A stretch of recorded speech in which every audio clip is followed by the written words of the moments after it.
అందరికీ నమస్కారం. ఈరోజు మన ఛానల్కు ప్రముఖ ఆధ్యాత్మిక వాస్తు జ్యోతిష్య శాస్త్ర పండితులైన శ్రీ వైవిఎస్ఎస్ గిరిరావు గారు విచ్చేసి ఉన్నారు. నమస్కారం గురువుగారు. నమస్తే అమ్మా అపర్ణ. రాబోయే జూలై నెలలో మీనరాశి వారికి ఎటువంటి రాశి ఫలితాలు కలగబోతున్నాయి? మీనరాశి అనగా ఉభయోదయ రాశి అంటారు కదా, వారికి ఎటువంటి ఫలితాలు కలగబోతున్నాయి? వారిపై కూడా ఏలినాటి శని ప్రభావం ఉంటున్నదా? వాటికి ఎటువంటి పరిహారాలైనా చేయాలా? ఇటువంటి విషయాలను గురించి మాకు తెలియపరచండి గురువుగారు. తప్పనిసరిగా చెప్పుకున్నామమ్మా. అందరికీ శుభమస్తండి. జూలై 2026లోకి అడుగుపెట్టేశాం. రాసుల్లో చివరి రాశి అయిన మీనరాశి వారికి ఎలా ఉండబోతోంది, గ్రహ సంచారం వారిపై ఎలాంటి ప్రభావం చూపబోతుంది, చాలా వివరంగా తెలుసుకునే ప్రయత్నిద్దాం. మీనరాశి అనగానే మనకు వెంటనే గుర్తుకొచ్చేది ఏంటంటే వారి అపారమైన కరుణ, జాలి మరియు ప్రేమ. రాశి చక్రంలో ఇది చివరి రాశి కావడం వల్ల మిగతా అన్ని రాసుల లక్షణాలు కలయిక వీరిలో ఎంతో కొంత కనిపిస్తూ ఉంటుంది. వీరు చాలా సున్నితమైన మనస్తత్వం కలిగిన వారు. ఇతరుల బాధను తమ సొంత బాధగా భావించే స్పందించే గొప్ప గుణం వీరికి ఉంటుంది. అద్భుతమైన ఊహాశక్తి, కళాత్మక నైపుణ్యం, ఆధ్యాత్మిక చింతన మేము రాసే వారికి పుట్టుకతోనే వస్తాయి. వీరు ఎప్పుడూ కూడా తమ చుట్టూ ఉన్న సంతోషంగా ఉంచాలని, తమ స్వార్థం కంటే ఎదుటివాడే అవసరాలు ఎక్కువ ప్రాధాన్యత ఇస్తూ ఉంటారు. గురుగ్రహం బృహస్పతి వీరికి అధిపతి కావటం వల్ల సహజంగానే వీరిలో ఒక విధమైన ధార్మిక, పవిత్రమైన, న్యాయబద్ధమైన బతకాల తపన ఉంటుంది. నీటి తత్వానికి చెందిన రాశి కాబట్టి వీరిలో ఆలోచనలు సముద్రంలో లోతుగాను, ఎవరికి అందనంత సులభంగానూ ఉండవు. ఇన్ని అద్భుతమైన లక్షణాలను మీనరాశి వారికి గ్రహస్థితులు ఎలా ఉండబోతున్నాయో విశ్లేషిద్దాం. ఈ జూలై 2026లో మీనరాశి వారి గ్రహస్థితిలో ఒకసారి పరిశీలిస్తే సూర్య భగవానుడు వరుసగా మీ 4వ మరియు 5వ ఇళ్లలో సంచరిస్తున్నాడు. జ్యోతిష్యం ప్రకారం సూర్యుడు ఈ 2 గోచారాలు మీకు పూర్తి స్థాయిలో అనుకూల ఫలితాలు వస్తాయి. కానీ జూలై 16వ తేదీ జరిగే సూర్యగోచారం మీకు మునుపటి కంటే మెరుగైన, సంతోషకరమైన ఫలితాలను ఇంకా ఇస్తుంది. అంటే ఇంకా మెచ్యూరిటీ. ఇక మనందరికీ శక్తిని, ధైర్యాన్ని ప్రసాదించే కుజగ్రహం అంగారకుడు ఈ నెల మొత్తం మీ 3వ ఇంట్లో సంచరిస్తుంటాడు. కాబట్టి 3వ ఇంట్లో కుజుడి సంచారం అనేది ఏ రాశి వారికైనా చాలా అద్భుతమైన ధైర్యాన్ని, కార్యసిద్ధిని ఇస్తుంది. కాబట్టి ఈ నెలలో కుజుడి ద్వారా మీ 100% అనుకూలమైన ఫలితాలను, అనుకున్న పనుల్లో విజయాన్ని ఆశించవచ్చు. ఇక బుధగ్రహం విషయానికి వస్తే జూలై 7వ తేదీ వరకు బుధుడు గురుగ్రహంలో కలిసి మీ 5వ ఇంట్లో ఉండటం వల్ల, ఆ తర్వాత తన స్వస్థానమైన 4వ ఇంట్లోకి ప్రవేశించడం వల్ల, కాబట్టి బుధుడికి ఈ అద్భుతమైన సంచారం వల్ల సామాన్యమైన, అనుకూలమైన పాజిటివ్ ఫలితాలు ఉంటాయి. ఇక మీ రాశ్యాధిపతి, అన్ని శుభాలకు కారకుడైన గురుగ్రహం మీ 5వ ఇంట్లో అత్యంత ఉచ్చస్థితిలో ఉన్నాడు కాబట్టి ఈ నెలలో మీకు లభించిన అతి పెద్ద వరం అదే. ఉచ్చస్థితిలో ఉన్న గురువు మీకు అన్ని విధాలా మేలు చేయడానికి వస్తాడు. శుక్రగ్రహం జూలై 4వ తేదీ వరకు 5వ ఇంట్లో ఉండి మీకు అన్ని విధాలా అనుకూలంగానే ఉంటాడు. అంటే ఇక్కడ కొన్ని చిన్న చితక సమస్యలు ఏమైనా వచ్చినప్పటికీ శని భగవానుడు మీ మొదటి ఇంట్లో లగ్నంలో ఉండటం వల్ల ఈ సమయంలో కొన్ని పనుల్లో ఆలస్యం జరగటం వల్ల కానీ, వేగంగా ఫలితాలు రాకపోవటం అని, అంటే మందుడు కాబట్టి శని జరగడం కానీ జరగవచ్చు. కానీ 6వ ఇంట్లో కేతువు సంచారం మీ పక్షాన్ని నిలబడి శత్రువులపై విజయాన్ని చేకూర్చి మీకు మేలు చేయాలనే చూస్తాడు. ఇలా అన్ని గ్రహాలను బేరీజు వేసుకుని చూస్తే ఈ నెల మీకు మిశ్రమ ఫలితాలు ఇస్తున్నప్పటికీ మొత్తం మీద సానుకూలమైన పాజిటివ్ గ్రాఫ్ మాత్రం ఉంటుంది. అంటే ఈ నెలలో మీరు సగటు కంటే ఎక్కువ విజయాలను నమోదు చేస్తారు. ఇక వృత్తి, ఉద్యోగ, వ్యాపార రంగాల్లో ఉన్న వాళ్ళకి ఎలా ఉంటుందంటే మీ కర్మస్థానానికి 10వ ఇంటి అధిపతి అయిన గురుగ్రహం 5వ ఇంట్లో ఉచ్చస్థితిలో ఉండటం వల్ల మీ కెరీర్కు ఒక అద్భుతమైన పునాది లాంటిది. ఇది సాధారణంగా వృత్తిపరంగా మీకు ఎంతో అనుకూలమైన పరిస్థితిని కల్పిస్తుంది. అయితే ఈ నెల మొత్తం శని భగవానుడు దశమస్థితిలో మీ కర్మస్థానంలో పడుతూనే ఉంటాడు. ఈ ప్రభావం కొన్ని నెలలుగా కొనసాగుతుంది. ముందు కూడా ఇంకా ముందుంది. కానీ ఈ నెలలో ఉన్నత ప్రత్యేకమైనది ఏంటంటే మీ భాగ్యాధిపైన కుజుడు పూర్తిగా సహకారం మీకు లభిస్తుంది. దానికి తోడు కర్మస్థానాధిపతి అయిన గురుడు అత్యంత శక్తివంతమైన ఉచ్చస్థితిలో ఉన్నాడు కాబట్టి కార్యక్షేత్రంలో ఉద్యోగాల్లో సామాన్యంగా చాలా మంచి ఫేము వస్తుంది మీకు. ఖచ్చితంగా విజయాలు కూడా దక్కుతాయి. ఇంకా ఈ బిజినెస్ చేసే వ్యాపారస్తులకు వచ్చేసి ఏంటంటే, వ్యాపారానికి కారకుడైన బుధగ్రహం చాలా అనుకూలమైన స్థానంలో ఉన్నాడు కాబట్టి మీ వ్యాపార లావాదేవీలు చాలా చురుకుగా సాగుతాయి.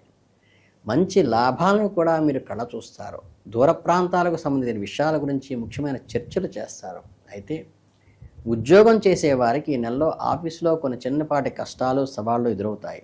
కానీ దశమ భావము మరియు భాగ్యభావం రెండింటికి అధిపతులు ఉచిస్థితిలో ఉండటం వల్ల మీకు ఎలాంటి పెద్ద సమస్యలు రాకుండా మీరు కాపాడబడతారు.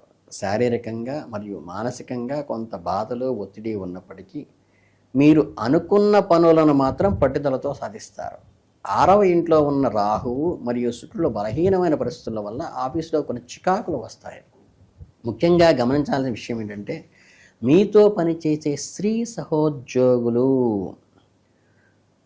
వివాదాలు వాదనలు రాకుండా ఈ నెలలో కొంచెం జాగ్రత్త పడండి. అలాగే తోటి ఉద్యోగులతో కూడా కలుపుగోలుగా సమయంతో ముందుకు వెళ్ళటం చాలా అవసరం. వృత్తిపరమైన వ్యవహారాల్లో కొద్దిపాటి వైరాలు శత్రుభావాలను సూచన మాత్రంగా చెప్పక తప్పదు. కాస్త తెలివిగా ఓపికగా అడుగు వేస్తూ ఉద్యోగపరంగా మీరు అద్భుతమైన ఫలితాలు సాధిస్తారు. ప్రతి పనిని ఎంతో ఓర్పుగాను పూర్తి చేయటం మీకు శ్రీరామ రక్ష. మీ లాభస్థానానికి అధిపతి అయిన శనిగ్రహం యొక్క స్థితి ఈ నెలలో అనుకూలంగా లేకపోయినా ఈ పరిస్థితి గత కొన్ని నెలలుగా నడుస్తున్నదే కాబట్టి మీ ఆదాయము లేదా లాభాల శాతం గత నెలలుగా నిలబడుతోంది బాగానే. ఇక్కడ మీరు సంతోషించవలసిన విషయం ఏంటంటే, ధనకారకుడైన బృహస్పతి ఉచ్చస్థితిలో 5వ ఇంట్లో ఉండి అక్కడ నుండి తన అమృత దృష్టిని మీ లాభస్థానాన్ని 11ను చూస్తున్నాడు. అంటే చాలా అనుకూలమైనగా ఉంది. కాబట్టి కొన్ని సమస్యలు మరియు ఆర్థికపరమైన లోపాలు పూర్తిగా తొలగిపోతాయి. అయినప్పటికీ కొన్ని ఆటంకాల తర్వాత అయినా సరే మీరు పడిన శ్రమకు మాత్రం ఖచ్చితంగా ఫైనాన్షియల్ బెనిఫిట్ ఉంటుంది. పొదుపు లేదా సేవింగ్స్ గురించి చూసుకుంటే 2వ ఇంటి అధిపతి అయిన కుజుడు ఈ నెలలో చాలా అద్భుతమైన స్థితిలో ఉన్నాడు కాబట్టి దీనివల్ల మీరు డబ్బును బాగా ఆదా చేయగలుగుతారు. అనవసరమైన ఖర్చులను వృధా వ్యయాలని ఈ నెలలో అవకాశం తక్కువ ఉంటుంది. కొద్దిపాటి ప్రయత్నం చేసినా సరే మీ రాబడికి తగ్గట్టుగా మీరు మంచి పొదుపు సాధిస్తారు. అయితే ధార్మికపరమైన విషయాల చర్చలు జరపడంతో పాటు బంధువుల మూలకంగా కొంత ధనం వ్యయం అవుతుంది. మొత్తం మీద చూసుకుంటే ఆదాయ మార్గాల్లో చిన్న చిన్న అడ్డంకులు ఉన్నప్పటికీ మంచి ఆదాయాన్ని మీరు కళ్ళ చూస్తారు. పొదుపు విషయంలో కూడా అడక్వేట్గా సాటిస్ఫాక్షన్గా పరిగణిస్తారు. ఉచ్చస్థితిలో ఉన్న గురువు మీ ఆర్థిక స్థితిని మెరుగుపరచడంలో మీకు ఒక రక్షణ కలవైనలా ఉంటాడు. అంటే మీ ఆరోగ్యం గురించి మాట్లాడుకుంటే మీ లగ్నాధిపతి హాస్యాధిపతి గురుగ్రహం ఈ నెలలో మీకు ఎంతో అనుకూలంగా ఉన్నారు కాబట్టి 5వ ఇంట్లో ఉచ్చస్థితిలో ఉండటమే కాకుండా తన 9వ దృష్టితో మీ మొదటి ఇంటిని లగ్నాన్ని చూస్తూ ఉన్నాడు కాబట్టి మీ ఆరోగ్యానికి సర్వదా శుభకరంగా ఉంటుంది. అంటే మీ ఆరోగ్యం సామాన్యంగా ఏమీ ఇబ్బంది కలగకుండా కాపాడటం గురుడి బాధ్యత. గత కొన్ని నెలలుగా మీ ఆరోగ్య వ్యవహారాల్లో ఏదైనా చిన్నపాటి ఒడిదుడుకులు ఉన్నా ఈ నెలలో అవి కూడా సమస్యపోతాయి. అంటే ఆరోగ్యానికి కారకుడైన సూర్యుడే 6వ ఇంట అధిపతి కూడా కావటం వల్ల ఆరోగ్యం భాస్కరాదిత్యాత్ అంటారు కదా, అందువల్ల శారీరకంగా కొద్దిగా సపోర్ట్ బాగా ఉందని చెప్పవచ్చు. అలాగే 6వ ఇంటిపై కుజుడు మరియు కేతుల అద్భుత ప్రభావం వల్ల మీ శరీరంలో రోగనిరోధక రికవరీ రేటు కూడా చాలా బలంగా పెరుగుతుంది. ఒకవేళ ఏదైనా కారణం చేత మీరు అనారోగ్యానికి గురైనా చాలా స్పీడీ రికవరీ వేగంగా కోలుకుంటారు. కొత్తగా మీ ఆరోగ్యానికి వచ్చే ముప్పు ఏం లేదు. ఒకవేళ పాత అనారోగ్యాలు ఏదన్నా బాధ పెడుతూ ఉంటే మంచి వైద్యుడి సలహాతో వాటి నుంచి తప్పించుకునే మార్గం కూడా దొరుకుతుంది. ఆ సమయంలో అల్లోపతి కంటే ఆయుర్వేదం హోమియోపతి మీకు మంచిగా బాగా ఉపయోగపడతాయి. కాబట్టి ఆరోగ్య విషయంలో పెద్దగా భయపడాల్సిన పని లేదు. సరైన ఆహార నియమాలు పాటిస్తూ అప్రమత్తంగా ఉండండి, చాలా మంచి ఆరోగ్యం ఉంటుంది. ఇక ప్రేమ వ్యవహారాలు వైవాహిక జీవితంలోకి వస్తే మీ 5వ ఇంటి అధిపతి అయిన చంద్రుడు చాలా వేగంగా కదిలే గ్రహం కాబట్టి ఇతర గ్రహస్థితులను కూడా విరుజు వేసుకుంటే 5వ ఇంట్లో ఉచ్చస్థితిలో ఉన్న గురువు స్వచ్ఛమైన నిజాయితీ కూడా ప్రేమను అందిస్తాడు, మధురమైన ఫలితాలను కూడా ఇస్తాడు. గౌరవప్రదమైన ప్రేమ వ్యవహారాలు నడిపేవాడికి ఎలాంటి డోకా లేదు, వారి బంధం మరింత బలమవుతుంది. కానీ ప్రేమ పట్ల నిర్లక్ష్యంగా ఉంటూ సీరియస్నెస్ లేకుండా ఏదో వేడుగ్గా ఆ వ్యవహారం నడిపేవాడికి మాత్రం గట్టి ఎదురుదెబ్బ ఖచ్చితంగా తగులుతుంది. జూలై 4 తర్వాత శుక్రుడు 6వ ఇంట్లోకి వెళ్ళి రాహుకేతువుల కుజులతో ప్రభావం పడడం వల్ల ప్రేమను ఆటగా చూసుకునే వారికి రహస్యాలు బయటపడి తీవ్రమైన గొడవలు ఎదుర్కొనే అవకాశం ఉంది. కనుక మీ హద్దుల్లో మీరు ఉంటూ ప్రేమలో మాధుర్యాన్ని ఆస్వాదించడానికి మాత్రమే ఉత్తమం. అలాగే మీ వివాహ కోసం చేస్తున్న నిశ్చార్థ ప్రయత్నాలు కూడా అనుకూలవంతంగా సాగుతాయి. మీ ప్రయత్నాలు మీరు ఎంతో ఉత్సాహంగా ముమ్మరం చేయవచ్చు. ఎక్కడి నుంచో ఒక మంచి శుభవార్త మీ చెవిన పడుతుంది. వైవాహిక జీవితం అద్భుతంగా ఉంటుంది. 7వ ఇంటిపై శని దృష్టి ఉన్నప్పటికీ అది కేవలం చిన్నపాటి సవాళ్ళను మాత్రమే ఇస్తుంది. కొత్త సమస్యలేం రావు. జూలై 7 తర్వాత 7వ ఇంటి అధిపతి అయిన 4వ ఇంట్లోకి సొంత రాశిలోకి వెళ్ళటం వల్ల మీ దాంపత్య జీవితంలో కూడా వివాహితులకి కుటుంబ జీవితం మధ్య ఒక అద్భుతమైన బ్యాలెన్స్, సామరస్యత ఏర్పడుతుంది. ఉచ్చ గురువు కూడా మీ బంధాన్ని కాపాడుతారు. మీరు ధర్మ ప్రవర్తనలో నడుచుకుంటారు. వినోద కార్యక్రమంలో పాల్గొని ఆనందంగా కూడా పొందుతారు. దంపతుల మధ్య ఒకరినొకరు అర్థం చేసుకునే తత్వం పెరుగుతుంది. చిన్న చిన్న విషయాలను పెద్దవిగా చేయకుండా ఒకరి భావాలను ఒకరు గౌరవిస్తూ ముందుకు సాగితే మీ దాంపత్య జీవితం పూలపానుపుగా సాగుతుంది. మీ కుటుంబ వ్యవహారాల గురించి చర్చిద్దాం.